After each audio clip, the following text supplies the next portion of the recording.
For the past few months, I've been working on a podcast called Event Stars to help people with events, and I've had some really fantastic opportunities to interview some superb people from the industry and beyond.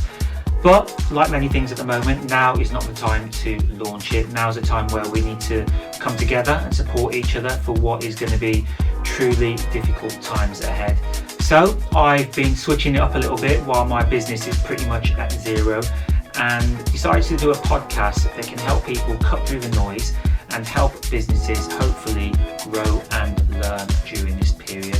I hope you enjoy it, and I hope that something good can come from it. If you've got any suggestions, then feel free to get in touch.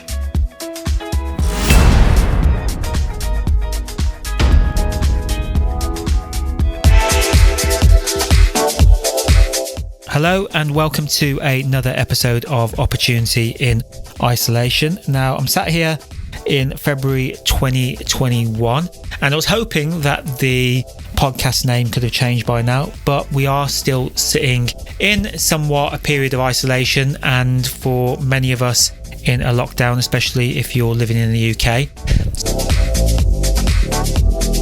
So the name Opportunity in Isolation will continue for now, but we've got some fantastic guests lined up on the podcast over the next few weeks.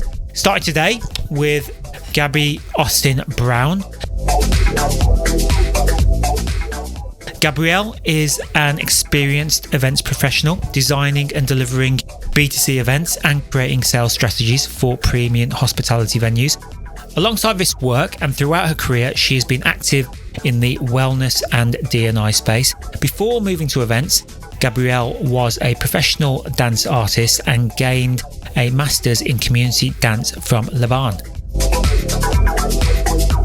She worked with the Chickenstead Theatre Company, where she completed their diversity and inclusion training and went on to deliver workshops and facilitate sessions for practitioners on delivering inclusive training and performance.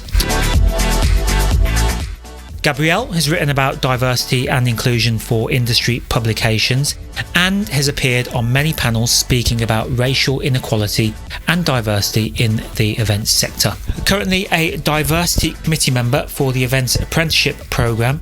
In 2020, she was also made an ambassador for the Fast Forward 15 mentorship programme, with the aim to encourage applications from more diverse mentees and mentors, specifically from the BAME community. Underpinning everything is the ongoing work she does in the health and well-being space. Gabrielle is a qualified yoga, meditation and breathwork teacher who supports her industry peers through teaching online classes for event professionals and corporate clients that are accessible and inclusive. Gabrielle's goal is to drive social change across the events industry, leaving a legacy of equality for all in the industry. We spoke a lot about her journey in the events industry, and let's say we shared a lot of the same observations, and we had a great discussion about D&I and how it can be improved within our industry, as well as me managing to squeeze out some tips on meditation and yoga. So, happy listening. Enjoy and Shanti.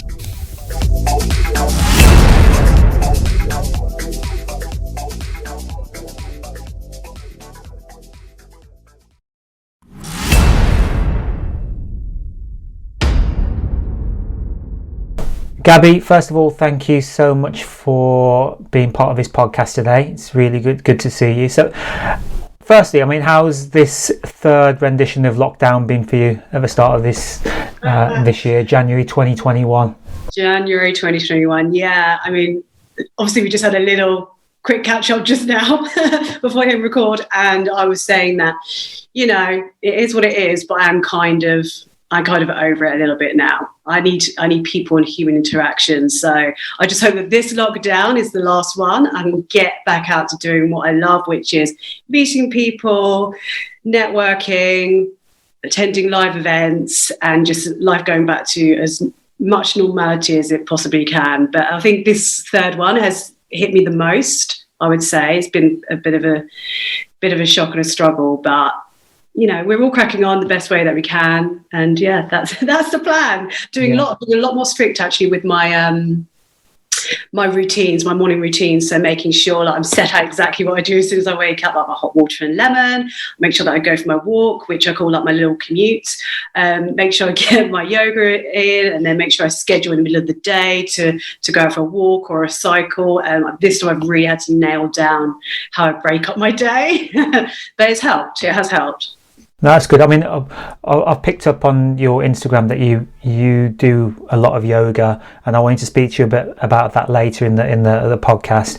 But what I'd like to know, because you are in touch with a lot of people from the events industry, in the last sort of 6 months, well, probably longer than that, 9 months, what are you seeing from people at the moment in terms of how they are, their mindset, and just generally the industry with COVID?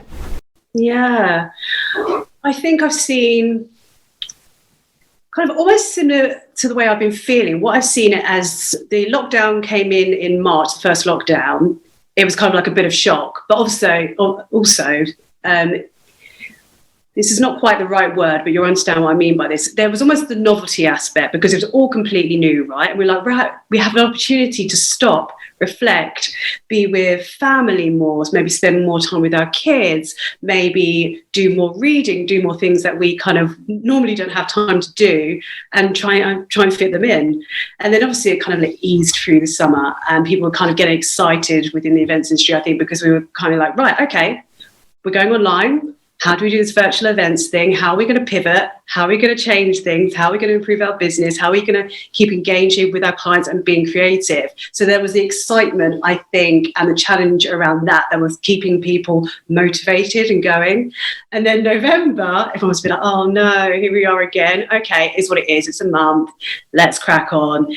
And then I noticed over Christmas when I was speaking to people, you could kind of like see in people's eyes or hear it in people's voices that, you know, they were kind of struggling now. They're kind of a bit tired of all of this. They're kind of more concerned now what the future holds for the industry and for them.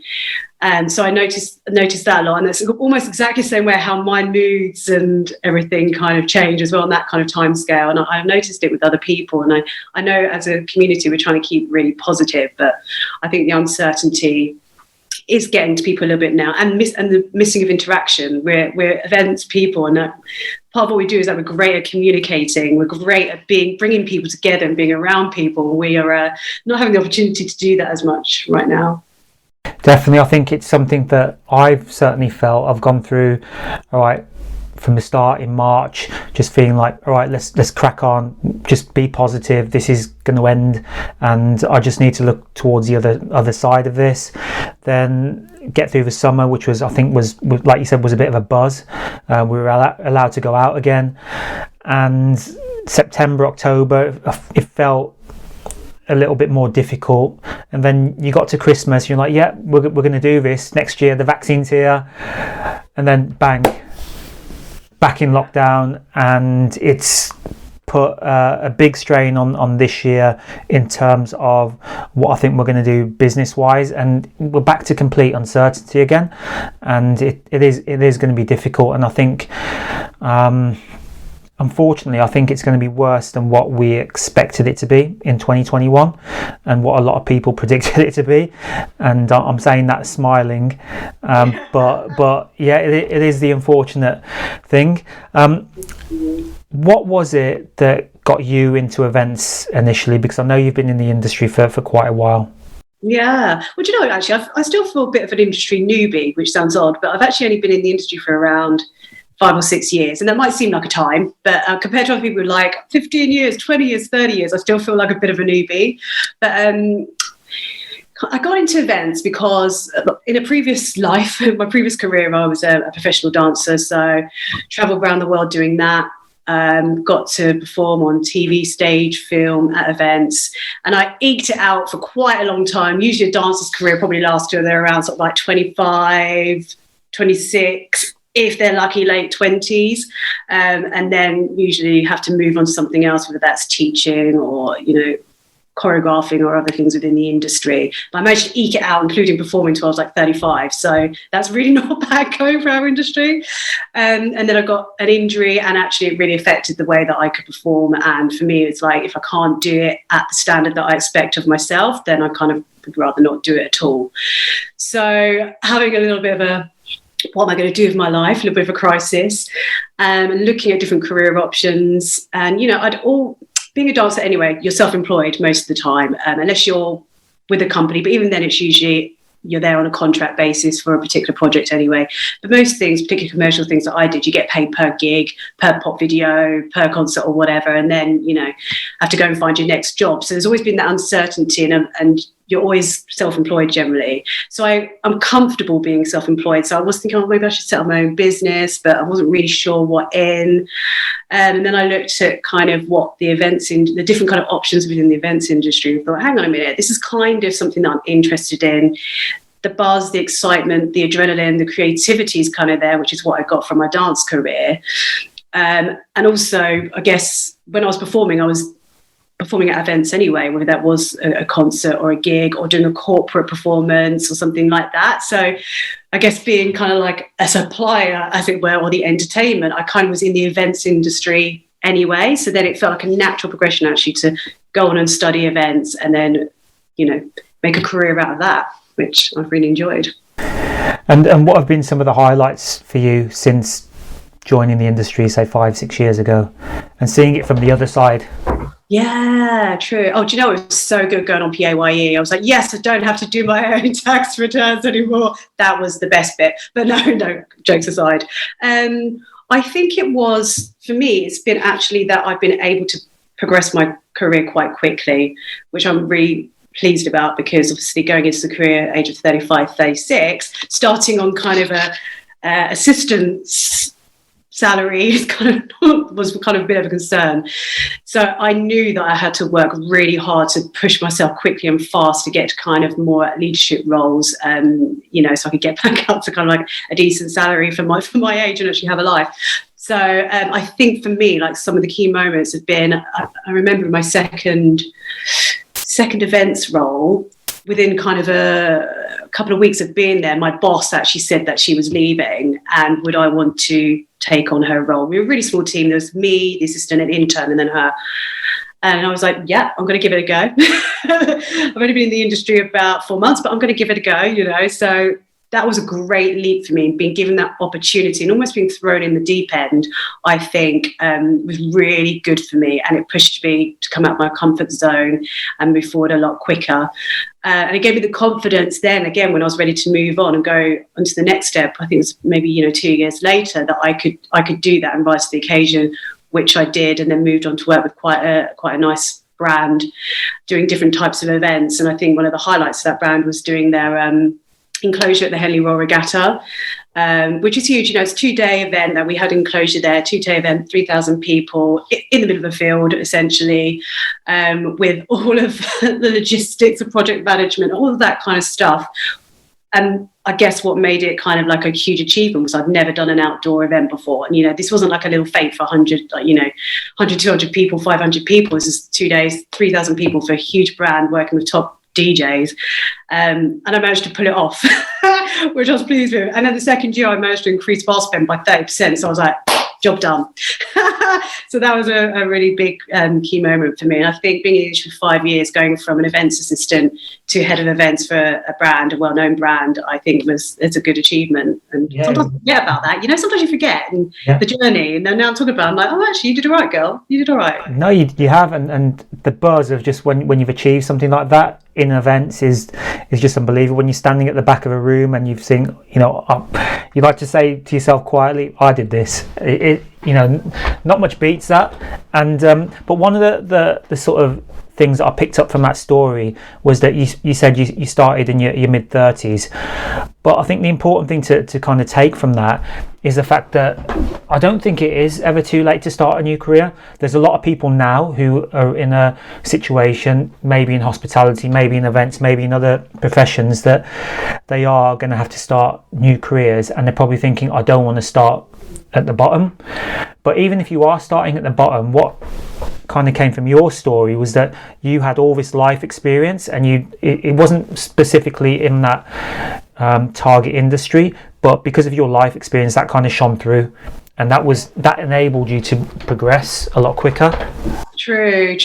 That's a really positive thing to flag, because you're right. Some people maybe are concerned about, okay, what if I'm not going to be able to get an events role again? What career am I going to go into? And you're totally right. That experience, those transferable skills, I know we always go on about that, but there is really a thing, and it's just about understanding, I guess, your skills, your talents, and being able to sell and express that to someone, acknowledging all of your achievements, and doing what we've just done, had a conversation about what have been your highlights and your best bits, because that's what gets you excited, right? If you can convey that to somebody else, no matter what industry they're in, they're going to get excited with you, hopefully. No, definitely. And last summer you started a new venture, Diversity Ally. What compelled you to start that venture?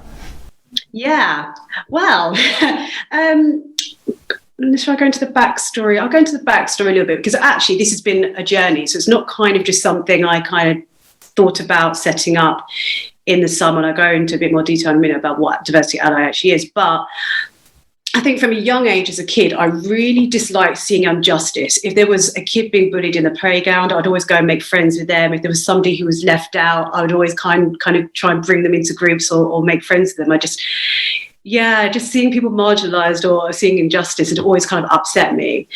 And then when I moved into kind of my dance career, I ended up doing a master's when I was 30. So I did a master's when I was 30. And that's another thing as well, another little tip, is that I didn't do an undergrad. So when I kind of was training in dance, you couldn't do that as a degree, as only a diploma course. So I never had a degree. And I knew that later on, probably I'm going to need to have some sort of qualification for people to take me seriously. So I went off and did a master's, and you can in fact do a master's over the age of 25. You're considered a mature student, as long as you can prove, obviously, a bit of knowledge, experience and drive for the subject that you want to go and study in. So I was really lucky to be able to do that. And I focused on community dance. And it was really about bringing dance and creativity to marginalised communities, whether that's refugees, whether that's in women's refuges, working with older people, people with disabilities, young people with disabilities, people with referral units. Because dance can be quite elitist, whether that's elitist because of the way you look and your physicality, or even it's really expensive to train. To be a dancer is super expensive. Even once you graduated, you have to pay to continue going to dance classes, etc. So it does kind of like exclude large members of the community who might be interested in it. And I didn't want that. I wanted everyone to be able to experience what dance can do for you, for your emotional, physical well-being. So that's why I focused on that area. And then when I moved into events, I kind of wanted to keep that side of me. Well, it's not that I consciously think of doing it. It's just, I think, something that's ingrained in me that I'm like, right, I'm here, but how can I help other people and bring them along with me? So I joined an events apprenticeship committee, and that was all about finding ways to support diverse candidates to get apprenticeships and event roles, and supporting organisations to be comfortable and have the training and knowledge to be able to bring diverse groups into their organisations and support them, so you can get different people into the industry and the sector.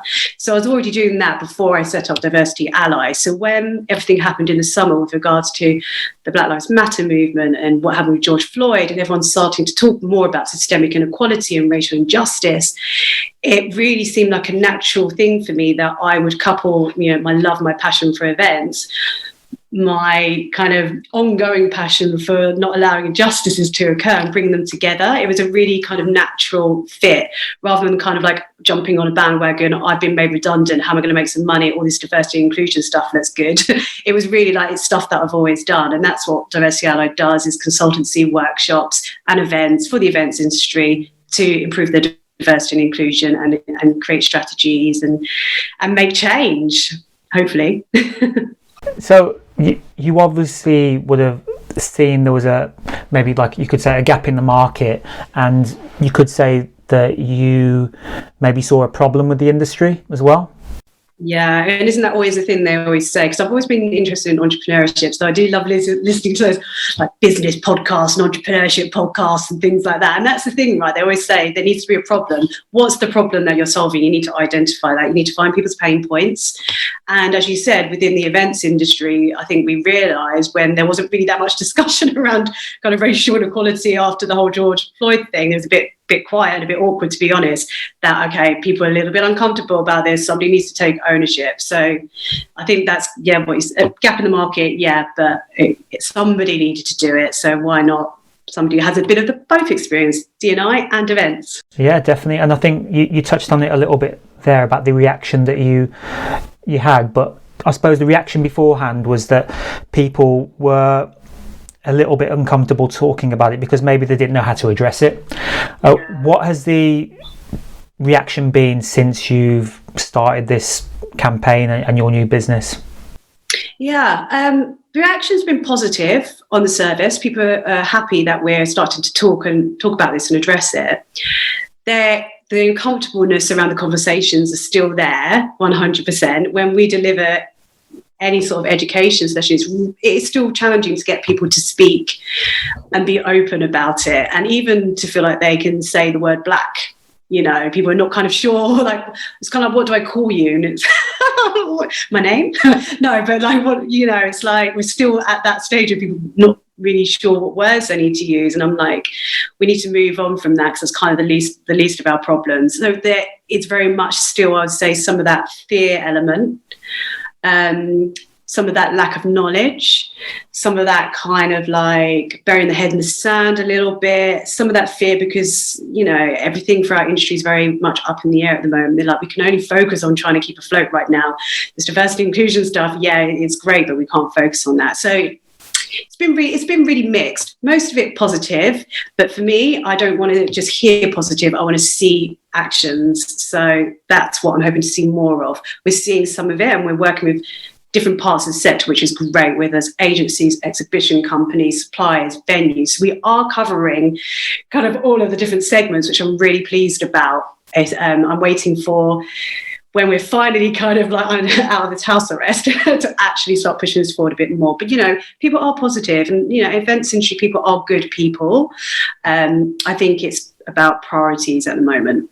100%. I think there's two things I'd probably say. First of all, before COVID, do you think there might have been a sense where people thought, all right, if it's not broken, don't fix it, because they felt that, all right, we're doing good business, diversity is just something you can have on the side over there, and like we're doing okay without having to actively promote diversity. And now that it's worse than broken, because our industry's all over the place, people are thinking, all right, that is, again, the least of our problems at the moment in the pecking order, because we have to get back to doing some business. Otherwise, we can have a diverse company, but there might not be a company to come back to.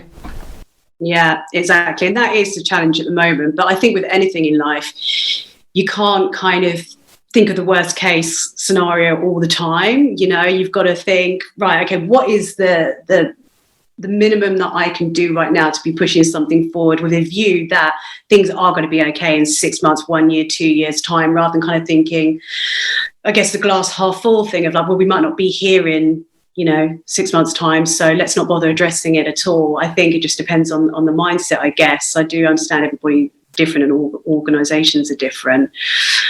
Sorry, what was your question again? You asked me that again. No, it was just more of an observation more than anything, that maybe people just didn't think they had a need to do it before, and they don't feel that it's a priority right now either. True. And what I was going to say as well is that the events industry is so unique because often a lot of the agencies and things like that have kind of, started off as small kind of like businesses and have grown over the years. And, somebody has founded this, and then maybe they've hired one of their friends, and then a friend has hired a friend of a friend. And this is the way it's grown. It's grown organically to be successful, which is amazing. But in that time, I guess, what is very common in the events industry is that referral, like I've got a mate who'd be really good at that job, let me recommend them. So it means that we've been, without even realising it, excluding certain groups of people from the industry, I think, just by the nature of the way events organisations and agencies and things like that are kind of set up, I would say. Yeah. But I also do feel like there is some stumbling block. I'm not sure what it is as of yet. Well, I probably could say what it is, but I'm not going to generalise. In that, with regards to sustainability, people feel very comfortable working on their sustainability kind of process or credentials as part of, the CSR responsibilities and everything, and understand the benefit of that. But I think because it's not directly about people, and it's kind of like quite comfortable, people are happy addressing that. But when it comes to diversity inclusion, everyone's a little bit more, this is a difficult one, it's a bit awkward, so people are taking longer to come on board with that. It's an interesting one. I think it's the nature of our industry, because we're not like a typical corporate kind of, and corporations, and you don't have to report pay gaps and collect data on this and that. And so our industry hasn't had to collect data, so they've not even really looked at what is going on within their business with regards to how many diverse employees they have. Are they paying fair and equally, and things like that? So yeah, and sometimes it can be an issue where, like you said, people are uncomfortable addressing it because they're actually too nice within themselves. And like you said, just as an example, people don't like saying, black people or, Asian people or whatever it is, because then they think, well, will I be considered to be racist if I use those terms? Because of just not being around people of different backgrounds and not knowing how to approach it. And that's almost a challenge in itself. And I think one of the things we need to look at is how we can get across those barriers, but it's only going to happen if people have, I guess, diverse experiences as well. Yeah, true. One of the things that I kind of recommend, particularly in this current climate of not being able to get out and meet people, as you said, networking with more diverse groups and things like that, or having the opportunity to create live, diverse and inclusive events, is that just really personally think about how you can expand your network and reach people who don't sound and look like you, whether that's following 10 new people on LinkedIn or Twitter who don't look or sound like you, and engaging with them. So you're building your network and building that comfortability around, actually, we're all the same people. And, not all black and brown people are angry at the moment and hate white people and we don't want to talk to you. That's not the case at all. I think we're just really excited that now, like, we've been given the opportunity to have a voice, and that we can start pushing for equality for everyone, because this work benefits everyone, whether you're black, white, brown, old, young, have a disability.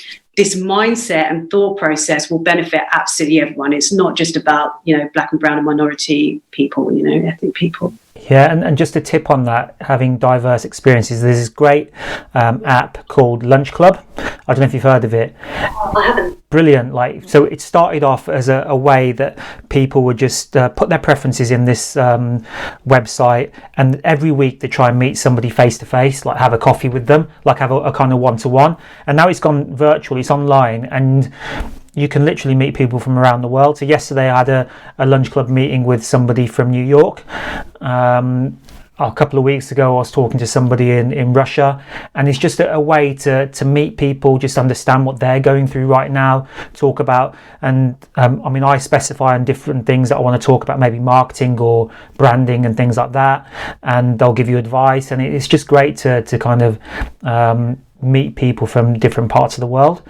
So that would be one kind of tip, and maybe you can take that away as well. Yeah. I'll send you an invite later. Yeah, please do, please. But you're right. One good thing about this kind of positive from this kind of being at home and going more virtual is that we've been able to talk with and work with companies in North America, which has been great. Because there are lots of differences between North America and the UK when it comes to racial equality, and a lot of misconceptions, actually, where kind of as Brits we're like, but it's a right mess in America, but actually they're a lot more on it about making change than the UK are, and a lot more open and willing to like kind of hear the challenges and actually start making changes, which is really interesting. But if this had been like, before lockdown last year, we might not have been able to have these global conversations. So that has been really a positive kind of aspect of all of this, I'd say. Yeah, it's certainly opened it up to the masses. Like, your auntie or your gran or anyone can just knows how to get onto Zoom now and have a conversation with someone, whereas before they're like, what's this, what's that? It's completely different. What are some of the other reasons that you think that the industry why you think the industry lacks diversity? I mean, you mentioned earlier that it's just people hiring their mates.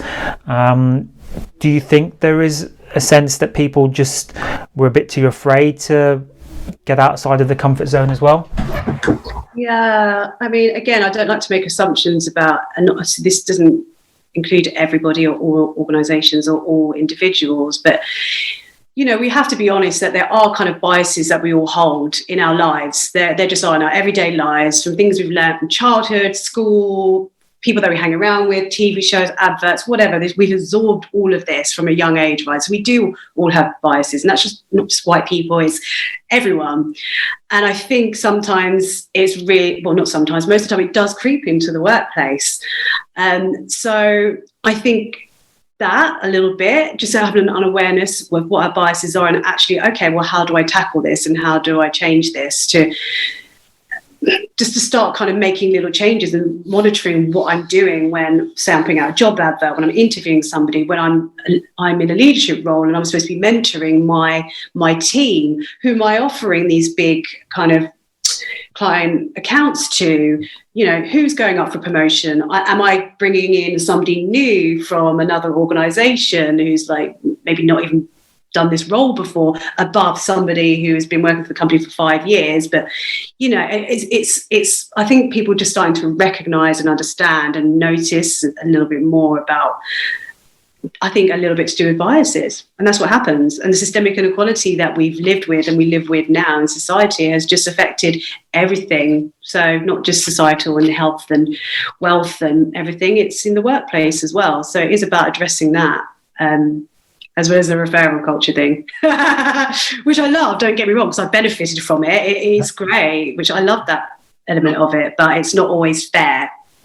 I understand that. I think the other thing I'd say is that what I noticed when I first got into the industry was that I don't want to call it a class problem, but people in the events industry are from a certain class. You wouldn't say necessarily they've come from a inner city background, regardless of colour. I met a lot of people from the southern counties, and it is a very southern dominated industry as well.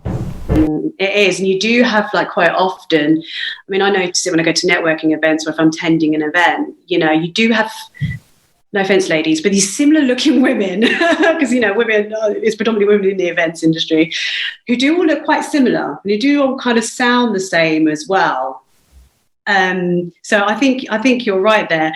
And London is such a multicultural city, almost 50-50, almost. But yet in events organisations that are based in London, you still don't see as diverse teams. There are people from the home counties in the south coming into roles within London, rather than recruiting from in centre as well, which I find interesting. Yeah, it's a bit like that whole PR, kind of like that PR look, that PR thing. And I don't know sometimes if that's to do with CEOs and leaders, and whether they have a say in, say a client is looking to work, putting a proposal out there or a project out there, and they might want to work with certain people who look a certain way. And sometimes that's a whole different topic of conversation. Sometimes clients do that. I don't want that person working on my account because they're not nice to look at. It happens. It does happen. Let's not kid ourselves.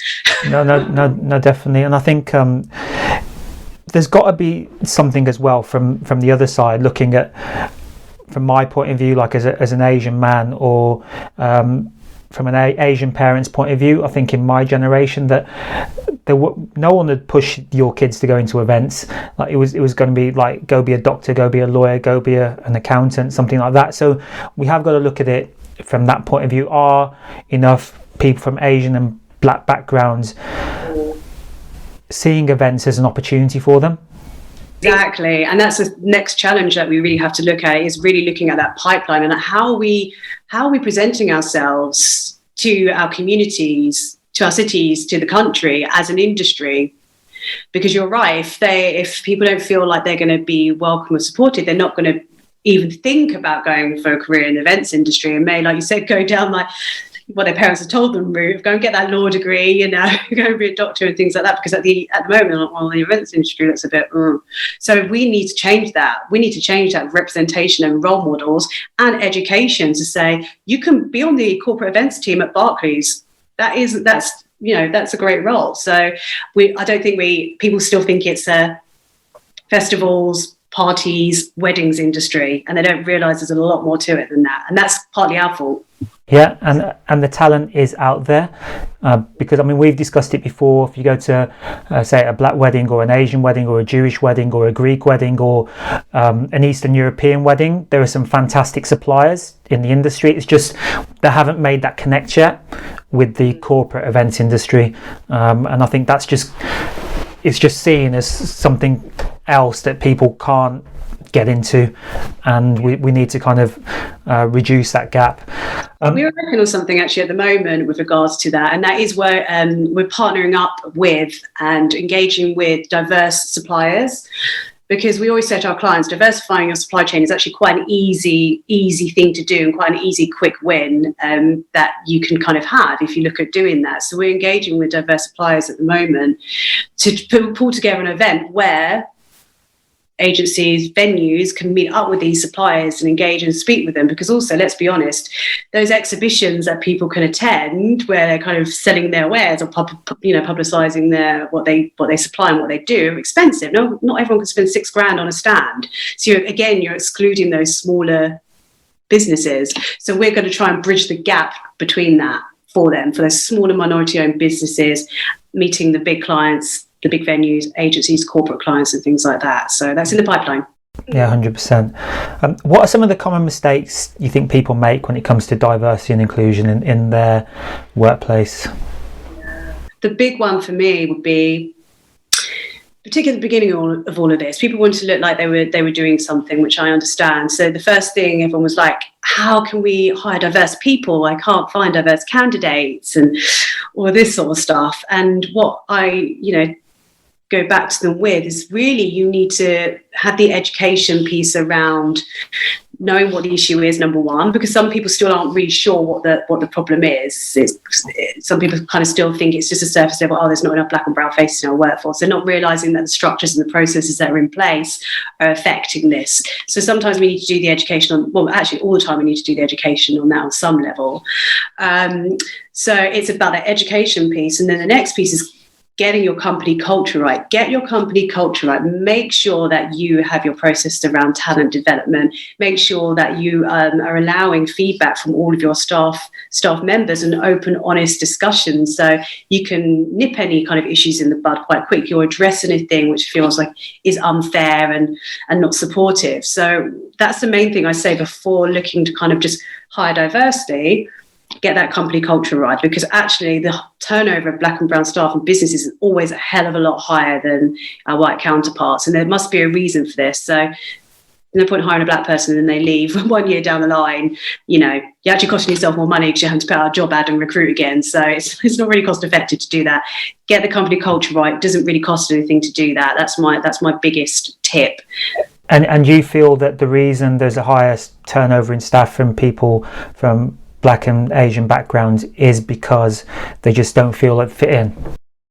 Yeah, I say part of it is feeling like they don't fit in. Second thing is that quite often when I've been speaking with people from the BAME background, they said when there has been an issue that has come up, they felt like they've not been able to say anything because they're going to be deemed as troublemaker or stirring things up or whatever. So they've not said anything at the time, and then often the situation's got so bad that they've no longer felt comfortable, and then they've had to move on. And even as I've just said, I moved up quite quickly within the events industry, and I would put that down to because I'd get to a point where I wasn't being given any more opportunities to progress or grow. So I'd have to move on because I'd be given the brown ceiling, as I like to call it. The brown ceiling came in, and that's why I moved on to go on to the next position. Otherwise, I wouldn't be able to progress in my career as fast as I wanted to. So, what types of things are you doing with organisations at the moment? I mean, are you taking kind of a structured approach to how they deal with this issue? And I mean, are they getting measured on it? Yeah. So obviously at the moment, the difficulties is with the events industry that there is a real lack of data. So I know there are different people partnering up to start collecting some of this data around, ethnic minorities, pay scales, roles, things like that. And that's only started to come out now. So it's hard to benchmark across the whole sector, but you can certainly try and benchmark within your organisation, which is what we're doing as well. So we start off with the workshops and we do the education piece first. And then we move on to like what data they need to collect, and then look at what goals that they want to achieve and set realistic goals that they can achieve in short periods of time and monitor that. And they could do that individually within their own organisations, but it's going to be a while before we can do that as a sector-wide thing. And each organisation is different as well. So we do really have to take a really holistic approach to doing that. And we're not creating, say, a specific benchmarking approach for the whole industry. We can't do that. We're only a new business, and there's only 2 of us at the moment running this. But individual organisations, we work with them to create their own benchmarks that they can achieve. So with all the work you're doing and the work that you're seeing in the industry, the positive messages, whether they're being enacted or not, where do you see the industry being in, say, 3 to 5 years? Yeah, that's a difficult one, isn't it, to look ahead? But I would like to see the industry definitely at least setting out the basics. So having a diversity inclusion policy and a charter that they stick by when working with their stakeholders, for sure. Ensuring that they have diverse and inclusive events, and they're really thinking about their target audience and different people that they're actually trying to reach and engage with. Because I think once we start reaching out to these groups, I think we'll start seeing change. People will start getting a better understanding of what we care about as an industry. Same with sustainability. We care about the planet. Diversity and inclusion, we care about people, but we have to demonstrate that for our events and the events that we produce and the people that we work with. So I'd like to see all of that. And then obviously I'd like to see then just more diverse workforces with people being given equal opportunity to progress and be paid equally. That's what I'd like to see. I don't know if that will happen in 3 to 5 years. I hope so. That's quite a good goal. It's quite a realistic time frame, I would say. You're right. But who knows what's going to happen at the moment with everything that's going on. Exactly. It's difficult to predict. But what are some of the opportunities that you've seen in the industry, not just from what we've been talking about today, which is a lot about diversity and inclusion, but also more generally? Opportunities. I think there's real opportunities to be engaging with our younger generation. And I'm a little bit worried at the moment that they're kind of being left behind a little bit. Our people who have just attended university to study events management or have just graduated. But these guys, oh my God, they're on fire. They have such a wealth of knowledge. They're online all the time. They're part of the global community. Like for them, diversity and inclusion really for them isn't a thing. They kind of already almost live and breathe it. So I would rather that, organizations really start engaging with the younger people, the younger generation and their potential future employees and leaders. There's a real... there's a real opportunity there that I think there is being overlooked, definitely. So is that something, sorry, I was just going to say, is that something you really see and believe that the younger generation, probably those in the sort of 18 to 24 bracket are a lot more inclusive and diverse, like in terms of their thinking and the way they are? Yeah, definitely, 100%. They're a lot more open to people's differences, whether that is somebody who might consider themselves gender neutral. That's not an issue. Gen Y don't really care about that. Different sexualities, whatever. So they're already, for them, they live that way. They're used to engaging with and their friends being different to them. So them, it's not really a thing. It's more kind of, I'd say, late millennials, like, probably like our age group and older, who is a little bit more of a challenge, just because, like you said, bit of a case of being stuck in our ways and not having those opportunities to be the global citizens like our younger people are, for sure. And you've obviously started a business during COVID, which has been, must have been a challenge in it itself. What are some of the challenges you've faced, not specifically on the subject area or anything like that, but just generally starting a new business? In some ways, I think it's been a little bit easier starting a business where we need to do it virtually, because actually it makes the overheads and expenses really low. So that is lucky. So we've not had to seek funding or anything like that. So that actually might be a little bit of a godsend. I don't know. There's so many different factors, because I think a lot of us now are quite keen on, we have our main jobs and we have our side hustles, and often it's quite difficult to get your side hustle off the ground because your main job is like super crazy. And now we're being given the time to be able to focus a little bit more on our side hustles. I think that is happening for sure. So this time that we now have to actually, we're not as tired, perhaps, we've just got more time to carve out for those side hustles, as we call it. I think it's been, again, something that's made it a little bit easier. So I'm trying to think of the positives around setting up a business during a pandemic. Those are the positives. I can't actually think of any negatives, really, other than the kind of the difficulties that the events and hospitality industry is in at the moment. But that's not something I can control. So I don't want to look at that as that being a challenge as such. It's out of my hands. A challenge is something, for me, is something that I know that I can change. No, I think it's a really good way to look at it, in the sense that you spotted the fact that now you can do everything from your living room, you can do everything from Zoom, you can do everything from email or WhatsApp or whatever it might be. I mean, when I started my business, say 14-15 years ago, the cost of, say, setting up a website or getting a server was a lot more. Now you've got everything in the cloud. Everything is online, and before, where it used to be a thing that, where's your office then? Now it's like, all right, it's my living room, no one cares, because of the culture that we've created in the last sort of 9 months. And I think even in 3 to 5 years, if you still said, I've just got a remote team, no one's going to bat an eyelid, because that will be the way that we're going to continue to do business in the future. Yeah. And, with the way that everything is going, there was a big push for entrepreneurs and self-starters after the last financial crash. And I do hope that opportunity comes again after kind of, we're out of this pandemic. So I think there's a lot of creativity and really exciting ideas out there now. Now we've sort of, as you said, started realizing, no, you don't need to have an office and an office address and have these business cards, and you can build this website yourself on Wix or Squarespace and it costs virtually nothing. We've got all this technology in our hands. More people hopefully can go out and pursue their dreams and lead more purpose-driven careers and lives. And I think and I hope that will happen once we come out the other side of this. Yeah, I hope so. And so what are some of the hacks that you've learned over the last 9 months? Any sort of apps or anything that you've subscribed to that you think, I've loved that?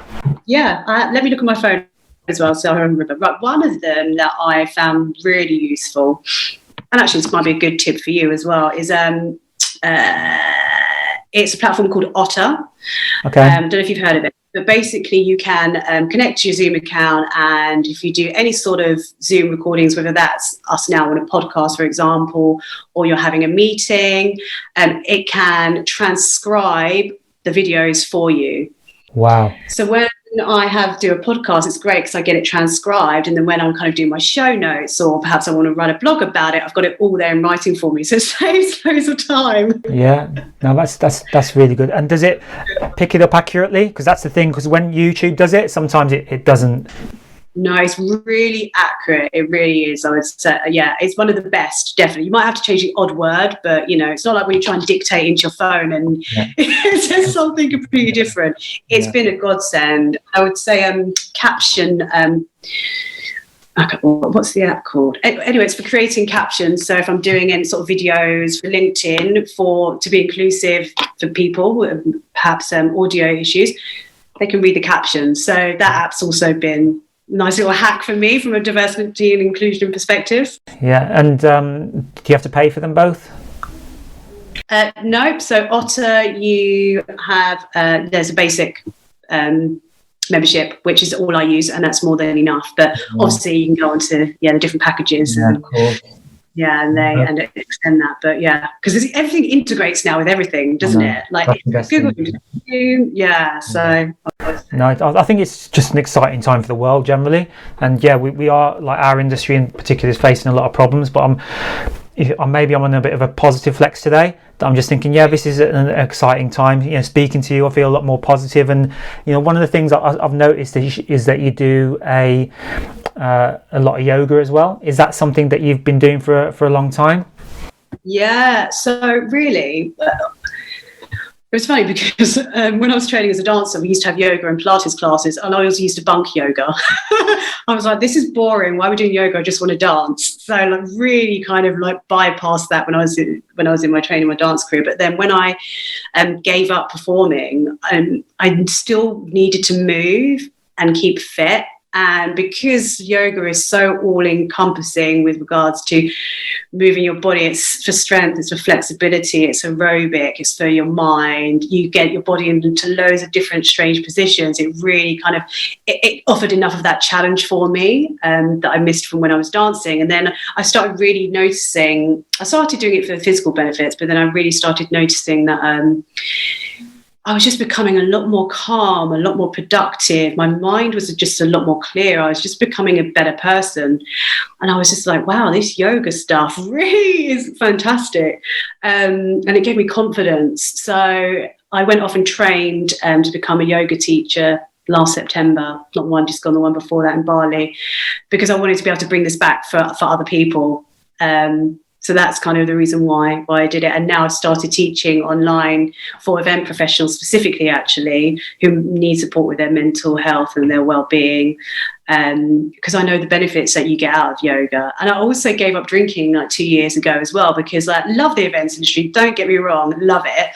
But wow, the food and the drink, I'm just like, because I'm a bit of a kind of like to grab life with both hands, so I generally don't say no to things. I'm like, I'll give that a go, I'll give that a try, and I try and enjoy everything. But I'm like, wow, like no, I'm eating far too much rubbish, staying up far too late, and enjoying far too much free prosecco. And I like to set challenges, and I was like, right, I'm going to give up drinking for a month. And then I realized how much better I was feeling. I was like, actually, I'm going to keep this going. And now I haven't looked back. I'd say not drinking and yoga has changed my life. Really? And then in terms of like when you're actually doing the events as well, like when events were, say, at its peak for you, did yoga help you with the stress element of actually organising events?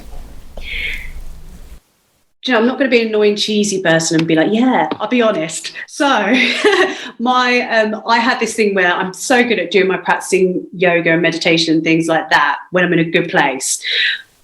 But when I need it most, which is probably when I'm not in such a good place, sometimes it does fall a bit to the wayside. So I'll be completely honest with that. However, what I would say is that because I normally have that regular practice and I meditate regularly, that's changed some sort of states within me in the way I'm able to handle myself anyway. So I still think those tools that train in the practice still benefits me, even if when times are tough, I might forget to practice a yoga class or something like that. So I do still think it has benefited me. I mean, I remember when this lockdown came in, everyone was going, oh, you must love it. I bet you practice yoga like twice a day. And I'm like, no, it's the last thing I want to do at the moment. It's it's different for everyone. Some people might jump on it, but for me, it kind of dissipated for a while, but now it's back. And I feel like I've built enough tools and self-awareness to still be able to take that into my day-to-day life anyway.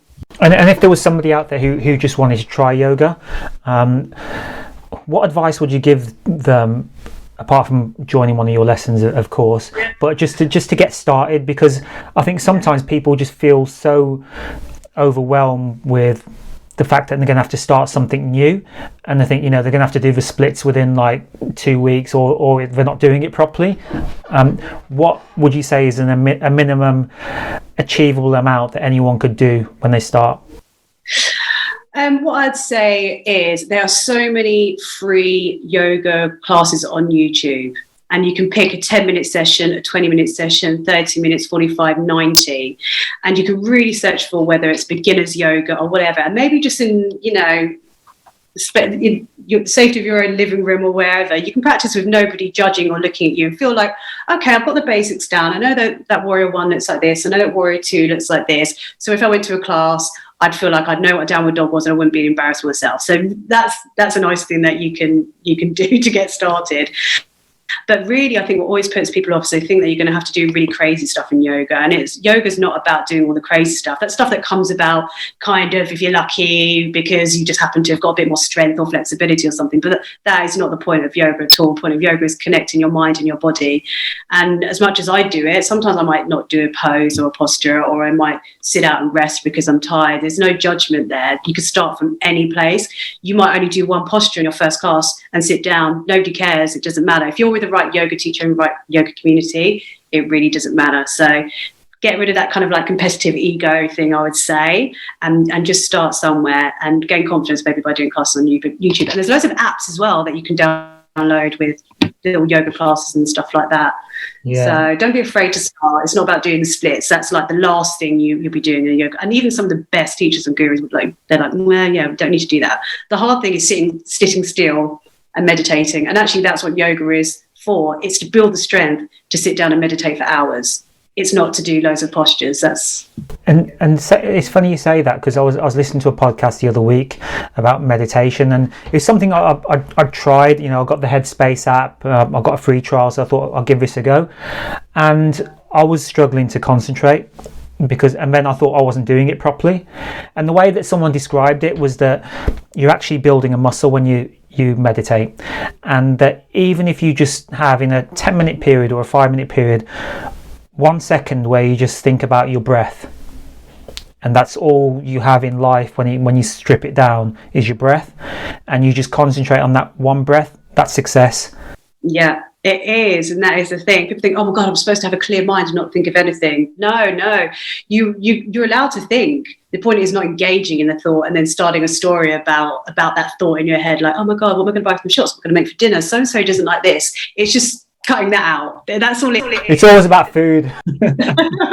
So yeah, you're totally right. And if it's 1 second, 20 seconds, that's a win. And I really advocate as well learning breathing techniques, because none of us breathe properly and breathe from the right places. And actually it's one of the biggest health benefits and health boosts, and it's amazing for the immune system if you learn different breathing techniques and how to breathe. And it affects mood and things like that as well. So yeah, again, YouTube is your friend with stuff like that. You just look at the different breathing techniques again, and I bring them into play all the time at events, 100%, all the time. I would take myself away into a corner and do some box breathing or whatever, and it gets me back to a calm level playing field. So I recommend that. So what should people look up if they want to learn how to breathe properly? Like box breathing would be one? Yeah, look up box breathing, alternate nostril breathing, Ujjayi breath. I'm happy to provide you with like some little notes or something like that. Definitely, there's lots of different techniques to create different states within your body. So sometimes you might need to get energy because you're feeling tired, and there's techniques for that as well. So I'm a really big advocate of that as well, breathing. And we actually do it for our workshops as well, with our clients. Before we're doing, say, anti-racism workshops, I do a mindful breathing exercise, because people can be tense and they don't even realise they're holding their breath. So to get them in the right place to actually focus on the talking and the listening and things like that, it works really well. No, it's true. Gabby, it's been an absolute pleasure speaking to you today. Just finally, what message would you give to people now, either in the industry or otherwise, maybe about some of the things you've experienced, starting a new business, whatever you want to say to people watching? This is about opportunity and isolation. Opportunity and isolation. Oh, gosh. Wow. How long have I got? I'll try and be quick, because about 100 sentences is all I want to say. Is that I'd say take this opportunity to find out what really makes you tick as a person, and what really makes you feel like you are giving value to the world, but also stimulating yourself and kind of I just feel like when you hit that mark and you get that happy place, everything just feels so easy. But you need to take the time to find that place, and whether that's journaling, meditating, taking space to have some stillness and quietness, I think that would be the key. Because I've spoken with some people and they've gone, do you know what, I really thought I wanted to do this, and now I've realised I really don't want to do that at all. I really just want to go off and do, open a dog sanctuary or whatever. But most of the time we don't give ourselves the opportunity to listen to what we really want and what our intuition says. I think that's a fantastic message, and I must congratulate you as well on, first of all, starting a business in lockdown, number 2, doing something for such a challenging topic, especially within our industry, and number 3, just the way that you've approached it, with number 1 with structure, and secondly just about people just focusing on them, and like you said, the breath, and just looking after themselves, and not having to be too anxious about walking into such a difficult topic. So well done. Thank you so much. Thank you for inviting me on. I've really enjoyed it, and I hope I didn't go on too much. I get excited sometimes and can't stop talking. It was good. Really enjoyed the conversation. Thank you for having me. Thank you. Oh, thank you.